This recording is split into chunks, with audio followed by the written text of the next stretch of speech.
درود به هواداران کلامی بعده. خوش آمدید به صحیفه 1000 کتاب. روبریکای ارکان سخن را ادامه می‌دهیم. صحبت امروزه ما مختصر از ترجمه خالی بدرالدین هلالی. یکی از بزرگترین غزلسرایان و مثنوی‌گویان تاجیک بدرالدین هلالی سال 1470 در استراباد خراسان به دنیا آمده است. او بعد تحصیل ابتدایی برای تکمیل سواد سال 1491 از استراباد به مرکز سیاسی و مدنی عصر 15 خراسان هرات می آید. آن وقت جامی و نوایی در قید حیات بودند و به علم و ادب کشور راهبری می‌کردند. هلالی از صحبت و راهنمایی این استادان بهره‌ور گردیده است. او حافظه بسیار قوی داشته 40,000 بیت از اشعار رودکی و فردوسی، نظامی و عطار، امیر خسرو و سعدی، حافظ و کمال و مخصوصاً جامی را از یاد می‌دانسته است. علیشیر نوایی قوه خوب حافظه و طبع بلند هلالی را فهمیده او را زیر پناه خود گرفت. برای جوانی صاحب استعداد چون هلالی محیط ادبی هرات که سرورش جامی و نوایی بودند مکتب بزرگی ادبی گردید و باعث بالا رفتن فضل و دانش و مهارت ایجادی شاعر جوان شد. شهرت علم و دانش و رونق ایجادات هلالی در سالهای 90 عصر 15 و اول عصر 16 افزون می گردد. در همین سالها او برابر غزلهای شورانگیزش مثنوی‌های شاخ و درویش، صفات العاشقین و لیلی و مجنون را تألیف کرده است. خواندمیر در حبیب السیر در این باره گفته است: مولانا هلالی زبده شعرای زمان و عمده بلغای دوران است. متاسفانه رونق ایجادی و شهرت عظیم هلالی به زمان جنگ‌های کشورسوز شیبانی‌خواه بر ضد تیموری‌خواه و کشتارهای بین صفوی‌خواه و شیبانی‌خواه و اوج نزاع‌های مذهبی راست آمد. شهر هرات گاه به دست شیبانی‌خواه و گاه به دست صفوی‌خواه می‌گذشت. مذهب شیبانی‌خواه سنی و صفویان شیعه بود.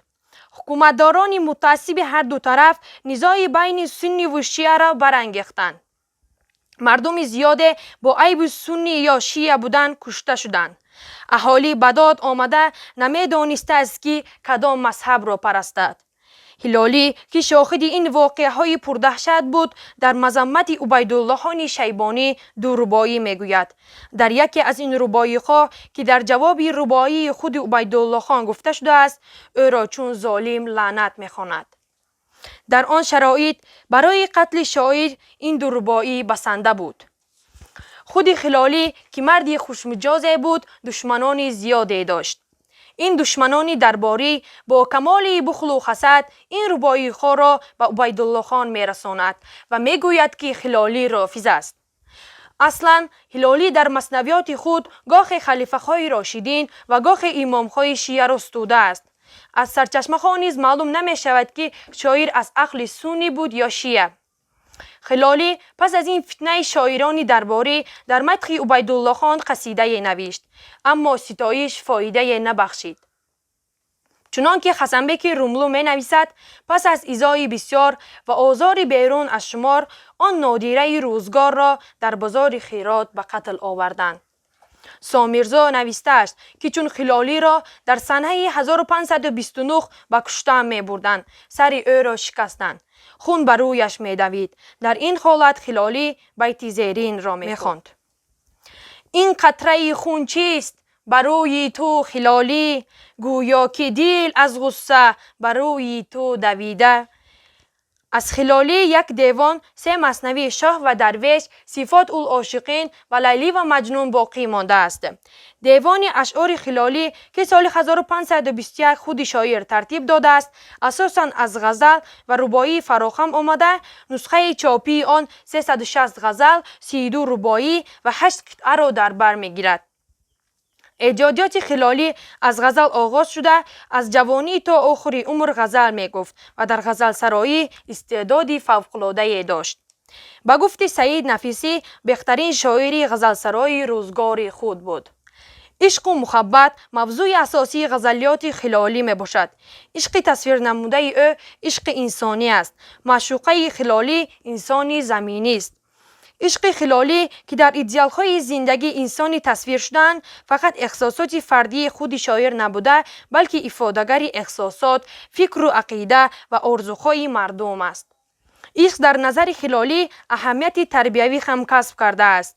شاعر ضمن بیان مفهوم‌های عشقی صفت‌های خمیده انسان را ستایش کرده است. غزلیات خلالی در روانی و روح‌بخشی، شیرینی سخن، آهنگناکی شعر و روشن ابرازها نظر به اشعار دیگر شاعران افضلیت دارد. بعد آنکه خلالی شاعر مشهور غزلسرا گردید، بعضی ادیبان او را طعنه کردند که مهارت او تنها در غزل است و در آفریدن مثنوی استعدادی ندارد. بعد از این خلالی به گفتن مثنوی کمر بست. نخستین مثنوی او داستان شاه و درویش بود. این داستان از 28 باب عبارت بوده، جنبه تصوفی دارد. خلالی در این اثر عقیده تربیوی و اخلاقی و عدل و دادخواهی را ترغیب نموده، جامعه برابری و برادری، دوستی و رفاقت و برابری اجتماعی صنفی را آرزو کرده است. صفات العاشقین نیز داستانی پند و اخلاقی می باشد. در آن عقیده های شاعر با واسطه پند و اندرز و حکایت های عبرت بخش اخلاقی بیان گردیده است.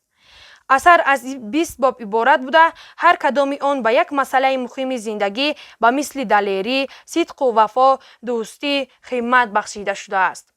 لیلی و مجنون آخرین مثنوی خلالی بوده، در پیروی مثنوی های نظامی و خسرو، جامی و نوایی تالیف شده است.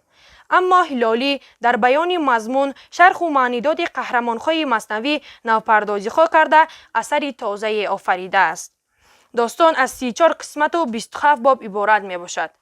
مولانا خلالی یگان اثر خود را به خاطر مال و دنیا و انعام به یگان کسی دولتمند یا حکمران زمان نبخشیده است. دوستان امشب دوایی جان محزونم کنید، بر سرم افزانه خانه و افزونم کنید. نیست اندوخی مرا با درد مجنون نسبت، می شوم دیوانه گر نسبت به مجنونم کنید. لالگون شد حرقه صد چاکم از خوناب اشک، شرخ این صورت به شوخی جام گلگونم کنید. شهسواری من به صحرا رفته و من ماندم، وین گناه از شهر می خواهم که بیرونم کنید. این بود معلومات مختصر درباره ترجمه خالی بدرالدین خلالی. با ما باشید هواداران کلامی بعده. من فخردین جسمینه نظیرجانونا، خواننده صنف دخی ای مؤسسه تحصیلات میانه عمومی رقم 23 با نام سوان غیاث‌الدین شهر ترسونزاده می باشم.